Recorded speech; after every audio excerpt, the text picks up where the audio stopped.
Sir, ഈ 2025 അവസാനിക്കുകയാണ്. നാളത്തെ പുലരി 2026. ഈ കഴിഞ്ഞുപോയ 2025 വിലയിരുത്തുമ്പോൾ, പ്രത്യേകിച്ചും നമ്മുടെ പിണറായി വിജയൻ സർക്കാരിനെ വിലയിരുത്തുമ്പോൾ, എന്താണ് നമുക്ക് ഒറ്റവാക്കിൽ പറയാൻ കഴിയുന്നത്? ഒരു അഭിപ്രായമുണ്ട്, ഞാൻ അതല്ല ഉദ്ദേശിക്കുന്നത്. പൊതുവെ നമുക്ക് എന്താണ് ഈ പിണറായി വിജയൻ സർക്കാരിൻ്റെ നേട്ടം എന്താണ്, കോട്ടം എന്താണ്? ഇത് രണ്ടും നമുക്കൊന്ന്, ഒരു സർക്കാരിനെ അങ്ങ് കണ്ണുമടച്ച് ഒരു മുഖ്യമന്ത്രിയെ വിമർശിക്കുകയും അദ്ദേഹത്തിനെതിരെ ആക്ഷേപങ്ങൾ ചൊരിയുകയും ചെയ്യുന്നത് ഒരു നല്ല കാര്യമല്ല. അപ്പോൾ നേട്ടങ്ങളും ഉണ്ടാകും, ഒരു ഭരണത്തിൽ നേട്ടങ്ങളും ഉണ്ടാകും, കോട്ടങ്ങളും ഉണ്ടാകും. ഇവിടെ എന്താണ് സാറ് നമുക്ക് നേട്ടങ്ങളായിട്ട് വിലയിരുത്താൻ പറ്റുന്നത് എന്തൊക്കെയാണ്, കോട്ടങ്ങൾ എന്തൊക്കെയാണ്? അല്ല, പിണറായി വിജയൻ സർക്കാരിൻ്റെ രണ്ടാമത്തെ ടേം അവസാനിക്കുകയാണ്. മൂന്നാമത്തെ ഒരു ടേം കിട്ടുമോ എന്നാണ് അവർ പ്രതീക്ഷിക്കുന്നത്. അത് മാർക്സിസ്റ്റ് പാർട്ടിയുടെ നിലനിൽപ്പിന്റെ പ്രശ്നം കൂടാണ് മൂന്നാമത്തെ. അതെ, അപ്പോൾ ഇവിടെ വരുമ്പോഴേ അതൊക്കെ രാഷ്ട്രീയമാണ്. രാഷ്ട്രീയം അല്ല, ഇതിന്റെ പ്രോബ്ലം എവിടെ വെച്ചാൽ, പ്രശാന്ത് ചോദിച്ച ചോദ്യത്തിന് പെട്ടെന്ന് ഈ ഒരു വർഷം കൊണ്ട് ഇതിന് മറുപടി പറയാൻ പറ്റില്ല. കാരണം എന്താ വെച്ചാൽ, ഇവിടെ അവസാനിക്കുന്നത് 9 വർഷം കഴിഞ്ഞ് 10 വർഷത്തെ ഭരണം അവസാനിക്കുക. അത് തുടർച്ചയായിട്ട് ഭരണം കേരളത്തിൽ ആദ്യമാണ്. തുടർച്ചയായിട്ട് ഒരു പതിറ്റാണ്ട് നീണ്ട ഒരു പതിറ്റാണ്ട് നീണ്ടു നിന്ന പിണറായി ഭരണം അതാണ് അവസാനിക്കുന്നത്. അവിടെ നോക്കുമ്പോഴേ ഇതിനെ ഞാൻ രണ്ടായിട്ടാണ് കാണുന്നത്. 2006 മുതൽ 2021 വരെയുള്ള പിണറായി വിജയന്റെ ഭരണം, 2016 മുതൽ തീർച്ചയായും 2016 മുതൽ 2021 വരെയുള്ള ആദ്യത്തെ 5 വർഷം. ആ 5 വർഷത്തിന്റെ ഇടയ്ക്കും ഈ വിവാദങ്ങൾ ഉണ്ടായിരുന്നു. സ്വപ്ന സുരേഷ് വരുന്നു, വിവാദങ്ങൾ ഉണ്ടാകുന്നു, അതെല്ലാം ഉണ്ടായിരുന്നു. ഏറ്റവും ശക്തമായ വിവാദങ്ങളൊക്കെ തന്നെ, സ്പ്രിംഗ്ലർ പോലെയുള്ള വിഷയങ്ങളൊക്കെ ഉണ്ടായി. പക്ഷെ ആ ഗവൺമെന്റിനെ സേവ് ചെയ്യാൻ ചില മന്ത്രിമാരുടെ സാന്നിധ്യം ഗുണകരമായി. ഉദാഹരണത്തിന് ജി സുധാകരൻ, കേരളം കണ്ട ഏറ്റവും നല്ല വളരെ പ്രധാനപ്പെട്ട ഒരു കാര്യമാണ്. അത് PWD ആണ്. അതെ. അപ്പം ആരുടെ കേരളത്തിലെ PWD ആയിട്ട് ബന്ധപ്പെട്ട ഒരു സാമാന്യ പ്രായപൂർത്തി ഒരാളോട് ചോദിച്ചാൽ പറയും നല്ല PWD മന്ത്രിയാണ്. കോൺഗ്രസ്സുകാരനും പറയും നല്ല PWD മന്ത്രിയാണ്. അതെ, അതിന് തടസ്സമില്ലല്ലോ. പിന്നെ രവീന്ദ്രനാഥ്, വിദ്യാഭ്യാസ വകുപ്പ് മന്ത്രി. ആ വിദ്യാഭ്യാസത്തെ മലിനമാക്കുന്നത് KT ജലീൽ വന്നപ്പോഴാണ്. അത് ഉന്നത വിദ്യാഭ്യാസം അപ്പുറത്തേക്ക് കൊടുത്തു. അവിടെ തകർച്ച തുടങ്ങുകയാണ്. KT ജലീൽ വന്നതോടുകൂടി അദ്ദേഹത്തിന്റെ സാന്നിധ്യം കൊണ്ട് തന്നെ മന്ത്രിസഭ മലിനമായി. കാരണം അദ്ദേഹം വളരെ കടുത്ത തീവ്ര നിലപാടുള്ള ഒരാളാണ്. അതാണ് പറ്റിയത്. അതേസമയം മുസ്ലിം ലീഗിന്റെ വിദ്യാഭ്യാസ മന്ത്രിയായിരുന്നു ET മുഹമ്മദ് ബഷീർ. എത്ര ഭംഗിയായിട്ട് അദ്ദേഹം വിദ്യാഭ്യാസം കൊണ്ട് ആരെങ്കിലും എതിർത്തോ? CPM അടക്കം ആരും എതിർത്തില്ലല്ലോ. കാരണം അദ്ദേഹം വളരെ സെക്യുലറായിട്ട് തന്നെ കാര്യങ്ങൾ കൊടുക്കും.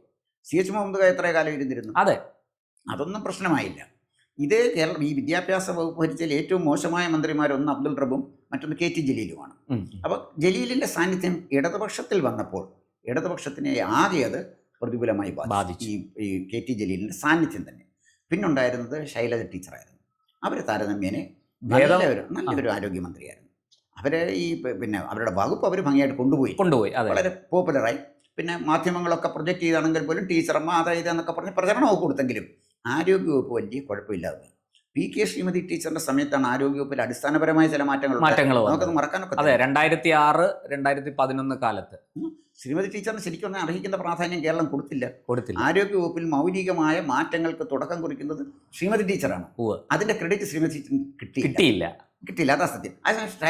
KK ശൈലജ ടീച്ചറിന് അതിന്റെ ഗുണം കിട്ടി. തന്നെയല്ല, ഈ കോവിഡൊക്കെ വന്നു കഴിഞ്ഞപ്പോഴത്തേക്ക് അതിന്റെ ഒരു ഗുണം അവർ കിട്ടി. നിപ്പ ഒക്കെ വന്നു, അവരെ ജനങ്ങളെ സമർത്ഥമായിട്ട് കൈകാര്യം ചെയ്തു. ഈ രണ്ടാമത്തെ മന്ത്രിസഭ രണ്ടാം ടീമിലേക്ക് വന്നപ്പോഴെന്താ സംഭവിച്ചിരിക്കുന്നത്? ആരോഗ്യവകുപ്പ് ലോകപരാജയമാണ്. വീണ ജോർജിനെ ആരോഗ്യവകുപ്പ് മന്ത്രി ആക്കിയത് കൊണ്ട് കേരളം മുഴുവൻ CPM-നെതിരായി. അവിടെ ഉയർന്ന ഒരു ആക്ഷേപം ആരോഗ്യത്തിന്റെ ആരോഗ്യം പോയി. ആരോഗ്യത്തിന് ആരോഗ്യം പോയി. ആരോഗ്യവകുപ്പ് അനാരോഗ്യവകുപ്പാക്കി മാറ്റി വീണ ജോർജ്. അതുകൊണ്ട് തന്നെ പത്തനംതിട്ട ജില്ലയിലെ CPM-ന്റെ അടിത്തറ ഇളകി. അതിനകത്ത് എന്തെങ്കിലും ഒരു മെച്ചമുണ്ടെങ്കിൽ പോലും ജനം ആ മെച്ചത്തെ അല്ല കാണുന്നത്, ഇവരുടെ പോരായ്മകളെയും വീഴ്ചകളെയും മാത്രമേ കാണുന്നുള്ളൂ എന്നുള്ളൊരവസ്ഥ പോലും വന്നു. പ്രശാന്ത്, മെച്ചപ്പെട്ട ഒരു ഡിസിഷൻ, നല്ലൊരു തീരുമാനം വീണ ജോർജ് എടുത്ത് പറയും വളരെ കുറവാണ്. ഞാൻ പറഞ്ഞത് ശൈല ടീച്ചറിന്റെ കാര്യം എന്നോട് ചോദിച്ചാൽ ഞാൻ പറയാം, 10 എണ്ണം പറയാം. രണ്ടുപേരും മാർക്സിസ്റ്റ് പാർട്ടിയുടെ മെമ്പർമാർ. ഞാൻ പറഞ്ഞു വന്നത്, വീണ ജോർജിനെ എടുത്തത് കൊണ്ട് പത്തനംതിട്ട ജില്ലയിലും അത് CPM-ന് വലിയ വില കൊടുക്കേണ്ടി വരും.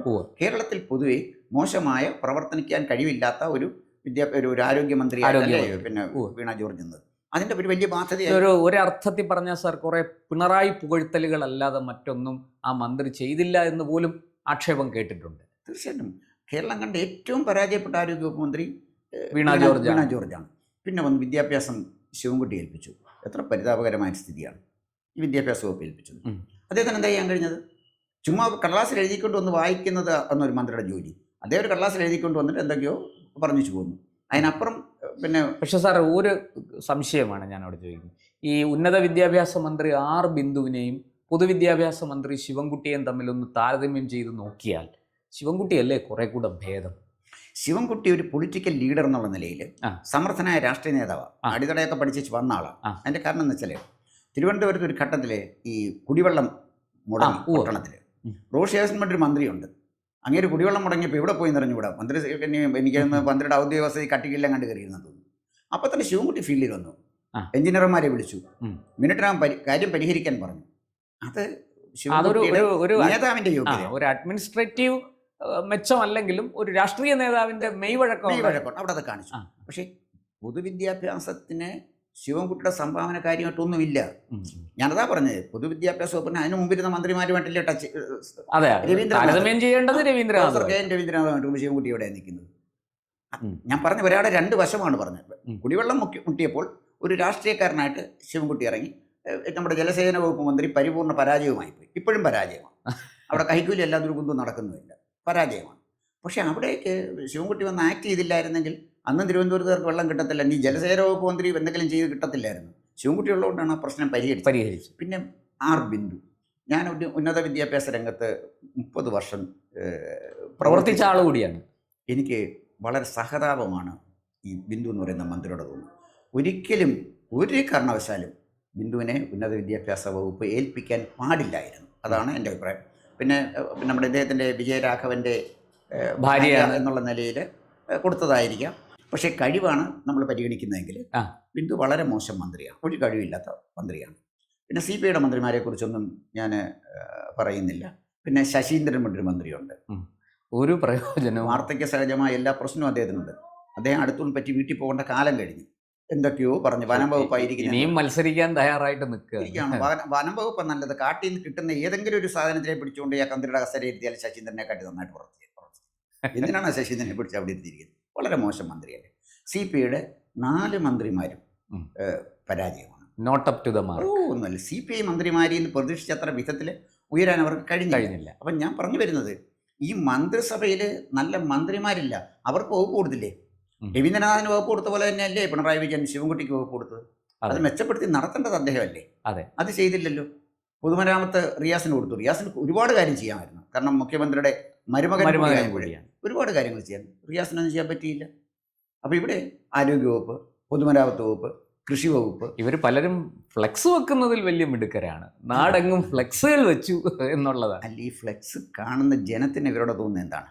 ഫ്ലെക്സ് വയ്ക്കാം. സത്യത്തിൽ ഒരു അവജ്ഞയും വെറുപ്പുമാണ് പറഞ്ഞത്. ഓരോ ഫ്ലെക്സ് വെക്കുമ്പോഴും ആളുകളുടെ മനസ്സിലെ പ്രതികരണം ഈ ഫ്ലെക്സ് കണ്ടാലും സന്തോഷിക്കുന്നില്ല. ഫ്ലെക്സ് കാണുമ്പോൾ ആളുകളുടെ മനസ്സിൽ അവജ്ഞയാകുന്നു. ഫ്ലെക്സ് വെക്കുന്നതുകൊണ്ട് നെഗറ്റീവ് റിസൾട്ടാണ് ഉണ്ടാകുന്നത്, പോസിറ്റീവ് റിസൾട്ട് ഉണ്ടാവില്ല.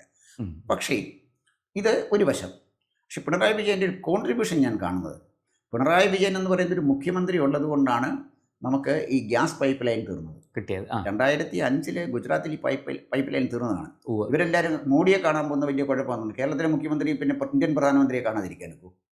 അതെന്ത് ശുംഭത്തരായി പറയുന്നത്? കേരളത്തിലെ മുഖ്യമന്ത്രി അല്ല സാർ, ഇതൊക്കെ ഒരു കാലത്ത് ഈ ഇടതുപക്ഷക്കാർ തന്നെയാണ് ഈ നറേറ്റീവ്സ് എല്ലാം ഉയർത്തിക്കൊണ്ടു വന്നത്. അതിന് സംശയം. ഇപ്പോൾ അവർക്ക് അവരെന്തെല്ലാം ഉയർത്തിക്കൊണ്ടുവന്നു അതെല്ലാം അവർക്ക് അനുസരിക്കേണ്ടി വന്നു, അല്ലെങ്കിൽ പിന്തുടരേണ്ടി വന്നു. ഷിബു ബേബി ജോൺ, അദ്ദേഹം ഗുജറാത്തിൽ പോയപ്പോൾ അവിടുത്തെ മുഖ്യമന്ത്രിയെ കണ്ടു. ഷിബു ബേബി ജോൺ വലിയ ഭയങ്കരമായ അപരാധം, ഗുരുതരമായ ഒരു തെറ്റ് ചെയ്തതുപോലെയാണ്. അത് CPM മാത്രമല്ലല്ലോ എടുത്തത്, അദ്ദേഹം ഉണ്ടായിരുന്ന UDF അങ്ങനല്ലേ എടുത്തത്.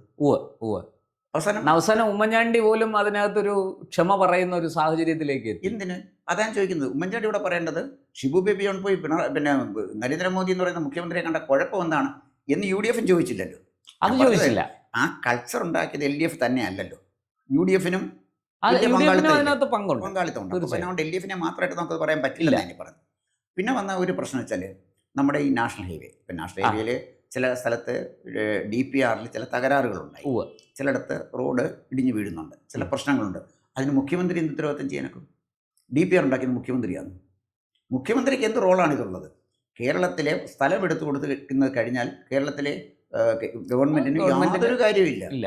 ഈ DPRലുണ്ടായ അപാകത കൊണ്ട് റോഡിൽ എവിടെയെങ്കിലും മണ്ണിടിഞ്ഞു വീണാൽ പിന്നെ അത് കരാറുകാരനും നിർമ്മാണ കമ്പനിയും ഒക്കെയാണ് അതിന് സമാധാനം ആ പറയുന്നത്. DPR തയ്യാറാക്കിയവനെയാണ് കൈകാര്യം ചെയ്യേണ്ടത്, അല്ലെങ്കിൽ അവനെയാണ് കുറ്റവിചാരണ ചെയ്യേണ്ടത്. ഇതിനകത്ത് വീഴ്ച ഉണ്ടായവരെയാണ്. അല്ലാതെ ഇത് മണ്ണിടിഞ്ഞ് വീഴുമ്പോഴും അതും പിണറായി വിജയൻ്റെ കുഴപ്പമാണെന്ന് പറയുന്നവരുടെ ഒരു രാഷ്ട്രീയ നിരീക്ഷകൻ എന്നുള്ള നിലയിലാണ് ഞാൻ യോജിക്കാറ്. പക്ഷേ പിണറായി വിജയൻ എന്ന് പറഞ്ഞൊരു മുഖ്യമന്ത്രി വന്നതുകൊണ്ടാണ് നമുക്ക് തിരുവനന്തപുരത്ത് നിന്ന് 7 മണിക്കൂർ കൊണ്ട് കാസർഗോഡ് എത്താൻ പറ്റുന്ന സൗകര്യം സാഹചര്യം. നമുക്ക് ലഭിച്ചത്. ഇത് ഏതാണ്ടൊരു അന്താരാഷ്ട്ര നിലവാരത്തിലുള്ള ആ. ഒരു ഒന്നാന്തരം നാഷണൽ ഹൈവേ കേരളത്തിൽ പൂർത്തിയാക്കാൻ വഴിതെളിച്ചത് ശ്രീ പിണറായി വിജയൻ. പിണറായി വിജയനാണ്.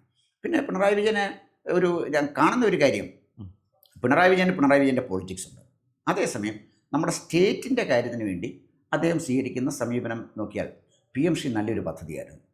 യാതൊരു ബോധവും ഇല്ലാത്തതുകൊണ്ടാണ് CPIക്കാർ അതിനെ എതിർത്തത്. ബിനോയ് വിശ്വത്തിൻ്റെ മക്കളൊക്കെ ഇവിടെ പഠിക്കുന്നത് PMC സ്കൂളിലാണ് പഠിക്കുന്നത്.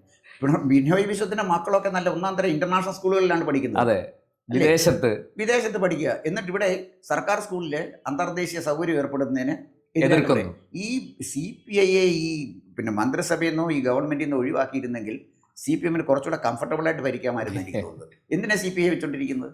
അപ്പോൾ പക്ഷേ ഇവര് വലിയൊരു വിവാദം ഉണ്ടാക്കി പ്രശ്നമായി. അല്ല, ഇവരൊരു വലിയ കറക്റ്റീവ് ഫോഴ്സ് ആണെന്നാണ് പൊതുവെ ലോകത്തിന് മുന്നിൽ ഉള്ള ഒരു നരേഷൻ. അത് അങ്ങനെ ഒരു വലിയൊരു ഒരു സാഹചര്യം അല്ലെങ്കിൽ അങ്ങനെ ഒരു അവസരം ഇവർ ഉണ്ടാക്കി എടുത്തിരിക്കുന്നു. അല്ല, ഈ നരേറ്റീവ് ഫോഴ്സിന് കിട്ടിയ വോട്ടിംഗ് പെർസെൻറ്റേജ് 5%. കറക്റ്റീവ് ഫോഴ്സിനെ ജനം അംഗീകരിച്ചത് 5% വോട്ട് കൊടുത്തിട്ടുണ്ട്. മുസ്ലിം ലീഗിന് 9% ഉണ്ട്. 9% ഇല്ലേ? അതെ. CPM എനിക്ക് തോന്നുന്നു 27%ആണെന്ന് തോന്നുന്നു. അതെ, CPM-നൊക്കെ താരതമ്യേന നല്ല വോട്ടിംഗ് ശതമാനം. ആ വോട്ടിംഗ് ശതമാനത്തിൽ പുറകെ പോയി CPI അല്ലേ ഉള്ളൂ. ഞാൻ പറഞ്ഞത് CPIയുടെ ആ ഭീഷണിക്ക് മുന്നിൽ ഒരു കാരണവശാലും പിണറായി വിജയൻ വഴങ്ങാൻ പാടില്ലായിരുന്നു. PMC എന്ന് പറഞ്ഞാൽ പ്രധാനമന്ത്രിയുടെ പിന്നെ മക്കളെ പഠിപ്പിക്കാനുള്ള അല്ലത്. കേരളത്തിലെ സർക്കാർ സ്കൂളിൽ പഠിക്കുന്ന കുട്ടികൾക്ക് കൊടുക്കുന്ന PMCയെ കുറിച്ചൊരു തുറന്ന ചർച്ച ഇവർ വയ്ക്കട്ടെ. PMCയിൽ എവിടെ പ്രശ്നമെന്ന് പറയട്ടെ. PMCയിൽ ഒരു പ്രശ്നമില്ല. ചരിത്ര പുസ്തകങ്ങൾ എഴുതുന്നതിനകത്ത് ചില അഭിപ്രായ വ്യത്യാസം മാത്രമല്ലേ ഇവർ പറയുന്നുള്ളൂ. ഫിസിക്സും കെമിസ്ട്രിയും പഠിപ്പിക്കുന്നതിന് പ്രശാന്തെ കാവ്യവൽക്കരിക്കാനും കാവ്യവൽക്കരിച്ച് പഠിപ്പിക്കാനും ഇംഗ്ലീഷും മലയാളവും നമുക്ക് അങ്ങനെ പഠിപ്പിക്കാൻ. ഇത് ഞാൻ പറഞ്ഞത് CPI പറഞ്ഞ ഈ വിട്ടിത്തതിന് CPI അത് വിട്ടുപോയിരുന്നുവെങ്കിൽ ആ അടിസ്ഥാനത്തിൽ ജനങ്ങളോട് അവർ വിശദീകരിക്കണം. എന്തിനെ ഞങ്ങൾ PMCയിൽ ഒപ്പുവെച്ചു എന്ന് വിശദീകരിച്ചിരുന്നെങ്കിൽ കുറേ കൂടെ മെച്ചമാകുമായിരുന്നു. അതുകൊണ്ട് എൻ്റെ വ്യക്തിപരമായ അഭിപ്രായത്തിൽ PMCയുടെ കാര്യത്തിൽ CPIയോടെ പിണറായി വിജയനെ വിട്ടുവീഴ്ച ചെയ്യാൻ പാടില്ലായിരുന്നു. അതാണ് എൻ്റെ വ്യക്തിപരമായ അഭിപ്രായം. അപ്പം നമ്മൾ ഗവൺമെൻറ് നോക്കുമ്പോൾ പിന്നെ ഈ പറഞ്ഞ പോലെ മുഖ്യമന്ത്രിക്ക് നെഗറ്റീവായിട്ട് ഒരുപാട് സാർ, അതിൽ ഞാൻ അവസാനമായിട്ടൊരു കാര്യം അങ്ങ് വിശകലനം ചെയ്താൽ വളരെ നല്ലതായിരുന്നു. ആഭ്യന്തര വകുപ്പിനെ കുറിച്ച് എന്താണ് പറയാനുള്ളത്? ആഭ്യന്തര വകുപ്പ് പരിപൂർണ്ണ പരാജയമാണ്. ഒരു സർക്കാരിൻ്റെ മുഖം വികൃതമാക്കുന്നതിൽ ആ നാട്ടിലെ നിയമപാലകർ എന്ന് പറയുന്ന ഈ പോലീസുകാർക്ക് വലിയ പങ്കുണ്ട്. അതിവിടെ അങ്ങേക്ക് എന്താണ് തോന്നുന്നത്? കേരളത്തിൻ്റെ പോലീസ്, കേരളത്തിൻ്റെ ആഭ്യന്തര വകുപ്പ് എങ്ങനെയാണ് ഈ പിണറായി സർക്കാരിന് ഗുണമാണോ ദോഷമാണോ, എന്താണ് സംഭാവന ചെയ്തിരിക്കുന്നത്? ആഭ്യന്തര വകുപ്പ് ഈ ഗവൺമെൻറ് ഏറ്റവും ദോഷം ചെയ്ത വകുപ്പാണ്. ആഭ്യന്തര വകുപ്പ് ഞാനതാ പറഞ്ഞത്. ആഭ്യന്തര വകുപ്പ് പരിപൂർണമായി പരാജയപ്പെട്ടു പോയി. ഇനി അത് കറക്റ്റ് ചെയ്യാനുള്ള സമയവുമില്ല. വളരെ വൈകി അഴിമതിയുണ്ട്. പിന്നെ ഈ പ്രത്യേകിച്ച് ഈ രണ്ടാം ടൈമിൽ, ആദ്യത്തെ ടൈമിൽ പിന്നെ എന്തെങ്കിലുമൊക്കെ ചില പ്രശ്നങ്ങൾ ഉണ്ടായെങ്കിലും അതൊക്കെ പരിഹരിച്ച് മുന്നോട്ട് പോയിരുന്നു. രണ്ടാം ടൈമിൽ വലിയ തിരിച്ചടിയാണ്, വലിയ വീഴ്ചയാണ് ഉണ്ടായത്. ആഭ്യന്തര വകുപ്പ് വലിയ വീഴ്ച തന്നെയാണ് ഉണ്ടായത്. അതിന് സംശയിക്കേണ്ട കാര്യം. ഈ സർക്കാരിനെ തോൽപ്പിക്കുന്നതിൽ അല്ലെങ്കിൽ ഈ CPM-നെ തോൽപ്പിക്കുന്നതിൽ ഒരു ഘടകം അത് തന്നെയാണെന്ന് പറയേണ്ടിയിരിക്കുന്നു. തീർച്ചയായിട്ടും അതാണ് പറയേണ്ടിയിരിക്കുന്നത്. പക്ഷേ അപ്പോൾ ഇതിനൊരു കാര്യം കൂടെ ഉണ്ട്. പാർട്ടി സെക്രട്ടറി കൂടി പാർട്ടി കേഡറിനെ കൺട്രോൾ ചെയ്യണമായിരുന്നു. നമ്മൾ ആഭ്യന്തര വകുപ്പിൽ അനാവശ്യമായിട്ട് ഇടപെടാൻ പാടില്ല. പോലീസ് സ്റ്റേഷനിൽ അനാവശ്യമായിട്ട് പോയി പ്രശ്നങ്ങൾ ഉണ്ടാക്കരുത്. നമ്മുടെ ഗവൺമെൻറ്റാണ്. അത് ചെയ്യാതെ ഈ ഗവൺമെൻറ്റിൻ്റെ ആനുകൂല്യങ്ങളെ ഭീഷണിപ്പെടുത്തി പോലീസ് സ്റ്റേഷനിൽ നിന്ന് ഭീഷണിപ്പെടുത്തുകയാണ് പാർട്ടി നേതാക്കന്മാർ. അത് ചെയ്യുന്നതിൽ അവരെ തടയണമായിരുന്നു. തടഞ്ഞില്ല. അതാണ് ഞാൻ പറഞ്ഞത്. അത് പാർട്ടി പ്രവർത്തകരെ കൃത്യമായി ബോധവൽക്കരിക്കാനും അവരെ അനാവശ്യമായ വിവാദങ്ങളിലേക്ക് പോകാതെ തടഞ്ഞു നിർത്താൻ കഴിഞ്ഞില്ല. അങ്ങനെ പാർട്ടി സെക്രട്ടറിക്കും അതിനകത്തൊരു പങ്കുണ്ട്. മുഖ്യമന്ത്രി അല്ലെങ്കിൽ ആഭ്യന്തരമന്ത്രി എന്നുള്ള നിലയിൽ മുഖ്യമന്ത്രിക്കും അതിനകത്തൊരു പങ്കുണ്ട്. എന്തായാലും ശരി, ആഭ്യന്തര വകുപ്പ് തീർച്ചയായിട്ടും പരാജയമായിരുന്നു. മൊത്തത്തിൽ നമ്മൾ നോക്കുകയാണെങ്കിൽ ഈ സർക്കാരിന് എത്ര മാർക്ക് കൊടുക്കാൻ കഴിയും? ഈ കഴിഞ്ഞ 5 വർഷത്തെ, മൊത്തം 10 വർഷത്തെ ഞാൻ ചോദിക്കുന്നില്ല, ഈ കഴിഞ്ഞ 5 വർഷത്തെ ഇതിൽ നമുക്ക് എത്ര മാർക്ക് കൊടുക്കാൻ പറ്റും 10ൽ ഔട്ട് ഓഫ് 10? അല്ല, അത് പ്രശ്നം വെച്ചാൽ ഈ മാർക്ക് ഇടുമ്പോൾ ഒരു പ്രോബ്ലം ഉണ്ട് ഇതിനകത്ത്. നമ്മൾ ഇപ്പം ഞാൻ പറഞ്ഞല്ലോ, ഈ പിന്നെ ഹൈവേ അതിന് നമ്മളൊരു മാർക്ക് കൊടുക്കണ്ടേ? ഈ 10 വർഷത്തെ വെച്ചാണ് ഞാൻ പറയുന്നത്. ഗ്യാസ് പൈപ്പ് ലൈൻ തീർന്നതിന് അതിന് തീർച്ചയായിട്ടും. പിന്നെ ഇതൊക്കെ പറയുമ്പോഴും ഒരുപക്ഷെ പ്രശാന്ത് എന്നോട് വിയോജിക്കും, ആ. കിഫ്ബി ഒരു മോശമായ കാര്യമായിരുന്നില്ല. അങ്ങനെ എനിക്കും അഭിപ്രായമില്ല സാർ. കിഫ്ബി ഒരു മോശം കാര്യമല്ല. പക്ഷെ അതിനകത്ത് ചില കാര്യങ്ങൾ ചെയ്തതിൽ ചില പാളിച്ചകളൊക്കെ പറ്റിപ്പോയി, അല്ലെങ്കിൽ സർക്കാരിന് അവിടെ ചില എന്താ പറയുക മിനുക്കാൻ ശ്രമിച്ചപ്പോൾ ചില അബദ്ധങ്ങൾ പറ്റിപ്പോയി എന്നുള്ളത് ഒഴിച്ചാൽ കിഫ്ബി ഒരു നല്ല പദ്ധതി തന്നെയാണ്. വികസനത്തിന് അത് തീർച്ചയായിട്ടും ഒരു നല്ല പദ്ധതിയായിട്ടാണ് എനിക്കും തോന്നിയിട്ടുള്ളത്. ഈ സർക്കാരിന് നൂലാമാലകളില്ലാതെ എത്ര പാലങ്ങൾ കിഫ്ബി തീർത്തു, എത്ര സ്കൂൾ കെട്ടിടങ്ങൾ, റോഡുകൾ, ആശുപത്രികൾ, റോഡുകൾ, ഇതൊക്കെ സർക്കാരിൻ്റെ പഴയ കാര്യം മുറ പോലെ നടക്കുമെന്ന് വിചാരിച്ചിരുന്നെങ്കിൽ ഇത് നടക്കില്ല. വലിയ പ്രയാസം വന്ന് അതിനെ ഓവർലുക്ക് ചെയ്ത് കൃത്യമായി വളരെ വേഗത്തിൽ നമ്മൾ കാര്യങ്ങൾ ചെയ്യാനാണ് കിഫ്ബി കൊണ്ടുവന്നത്. അതുകൊണ്ട് പലപ്പോഴും നമ്മുടെ പ്രേക്ഷകരിൽ പലരും നമ്മൾ ന്യായീകരിക്കുമ്പോൾ അതിശക്തമായിട്ട് എന്നെ എതിർക്കാറുണ്ട്. പക്ഷേ കിഫ്ബി എൻ്റെ നിരീക്ഷണം അല്ലല്ല, ഇതിനകത്ത് അങ്ങ് പറഞ്ഞത് ശരിയാണ്. നൂലാമാലകൾ മറികടന്നുകൊണ്ട് വികസന പ്രവർത്തനങ്ങളുടെ വേഗം കൂട്ടാൻ തീർച്ചയായിട്ടും കിഫ്ബി പോലെയുള്ള നയം, അങ്ങനെ തന്നെ പറയുന്നത് സർക്കാരിൻ്റെ ഒരു പോളിസി കൂടെയാണ്. ആ പോളിസി സഹായിച്ചു എന്ന് തന്നെയാണ് എനിക്കും തോന്നുന്നത്. മറിച്ച് അതൊരു മോശം ഇടപാടാണ്. അതിനകത്ത് ചില കാര്യങ്ങളിലൊക്കെ ചില വീഴ്ചകളൊക്കെ പറ്റി, അല്ലെങ്കിൽ ഈ നടപടിക്രമങ്ങളിൽ ചില പാളിച്ചകളൊക്കെ പറ്റി എന്നുള്ളത് ഒഴിച്ചാൽ കിഫ്ബി ഒരു മോശം കാര്യമാണെന്ന് നമുക്ക് പറയാൻ പറ്റില്ല. പക്ഷേ ഒരു അഭിപ്രായം എനിക്കതിനകത്തുണ്ട്. അങ്ങ് പറഞ്ഞതുപോലെ കിഫ്ബി ഇത്രയും മികച്ച രീതിയിൽ പ്രവർത്തിക്കുമ്പോഴും അതിൻ്റെ ഓഡിറ്റ് വശത്ത് സർക്കാർ വലിയ ഉദാസീനത അല്ലെങ്കിൽ അലംഭാവം കാണിച്ചു എന്നുള്ളത്. അതാണ് ഈ പദ്ധതിയെ കൂടുതൽ ഈ പറയുന്ന രീതിയിൽ ഒരു മോശം അഭിപ്രായം ഉയരാൻ കാരണമാക്കിയതെന്നാണ് എനിക്ക് തോന്നുന്നത്. അതുപോലെ തന്നെ വേറൊരു പ്രശ്നമുണ്ട് പ്രശാന്തേ. അതിനകത്ത് ഈ കിഫ്ബിയെക്കുറിച്ച് ഇപ്പം ആരോപണം പ്രതിപക്ഷം ഉന്നയിക്കുമ്പോൾ പ്രതിപക്ഷത്തിരിക്കുന്നതിനകത്ത് ഏറ്റവും നന്നായിട്ട് സംസാരിക്കുന്ന ആൾ രമേശ് ചെന്നിത്തല തന്നെയാണ്. രമേശ് ചെന്നിത്തല ഒരു ആരോപണം പറയുമ്പോൾ അക്കാദമിക്കായിട്ട് അതിന് മറുപടി പറയത്തക്ക വിധത്തിൽ സജ്ജമല്ല നമ്മുടെ ഭരണപക്ഷം. അക്കാര്യത്തിൽ പ്രതിപക്ഷത്തിൻ്റെ ശക്തമായ എതിർപ്പിനെ അതിജീവിച്ച് കാര്യങ്ങൾ ജനങ്ങളെ ബോധ്യപ്പെടുത്തുന്ന കാര്യത്തിൽ പരാജയപ്പെട്ടു എന്നാണ് എനിക്ക് തോന്നുന്നത്. അപ്പോൾ ഭരണപക്ഷം ശരിക്കും ഹോംവർക്ക് ചെയ്യാതെ നിയമസഭയിൽ ചെല്ലുമ്പോൾ കേരളത്തിലെ ഈ പലപ്പോഴും തിരിച്ചടി, കാരണം പത്രം വായിക്കുന്നവർ, നിയമസഭാ നടപടികളെക്കുറിച്ച് അറിയുന്നവർക്ക്, അതായത് ഒരു മധ്യവർഗം, ഇതൊക്കെ ശ്രദ്ധിക്കുന്ന ആളുകൾക്ക് അവർക്കൊരു നെഗറ്റീവായ അഭിപ്രായമാണ് ഗവൺമെൻറ്റിനെ കുറിച്ച് ഉണ്ടാക്കിയിരിക്കുന്നത്. അതിന് മൊത്തത്തിൽ ആ മുന്നണിയുടെ പരാജയമാണ്, സർക്കാരിൻ്റെയും പാർട്ടി നയിക്കുന്ന മാർക്സിസ്റ്റ് പാർട്ടിയുടെ പരാജയമാണ്. അക്കാര്യത്തിലെ പാർട്ടി പരാജയപ്പെട്ടു എന്ന് തന്നെയാണ് എൻ്റെ അഭിപ്രായം. നമുക്കൊരു മാർഗിടുമ്പോൾ ഈ കാര്യങ്ങളെല്ലാം മുന്നിൽ വെക്കേണ്ടി വരുന്നു എന്നുള്ളത്. തീർച്ചയായിട്ടും മാർഗിടും. എന്തായാലും മാർഗ് ജനങ്ങൾ 3 മാസം കഴിയുമ്പോൾ തെരഞ്ഞെടുപ്പിൽ ഇടും. തന്നെയല്ല, ഉപതെരഞ്ഞെടുപ്പുകളിലൊക്കെ ഇട്ട മാർക്ക് കണ്ടതാണ്. അതുകൊണ്ട് പൊതുതെരഞ്ഞെടുപ്പിൽ ഇടുന്ന മാർക്കിൻ്റെ കാര്യം നമുക്ക് കാത്തിരുന്ന് കാണാം. 3 മാസം സമയം കൊണ്ട് എന്താണ് ഗവൺമെന്റ് ചെയ്യാൻ കഴിയുന്നതെന്ന് എനിക്ക് അറിഞ്ഞുകൂടാ.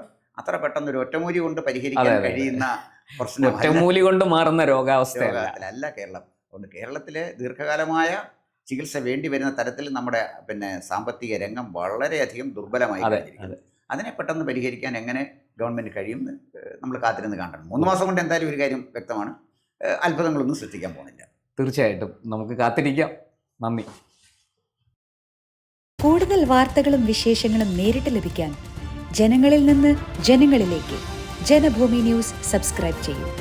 ബെൽ ബട്ടൺ അമർത്താനും മറക്കരുത്.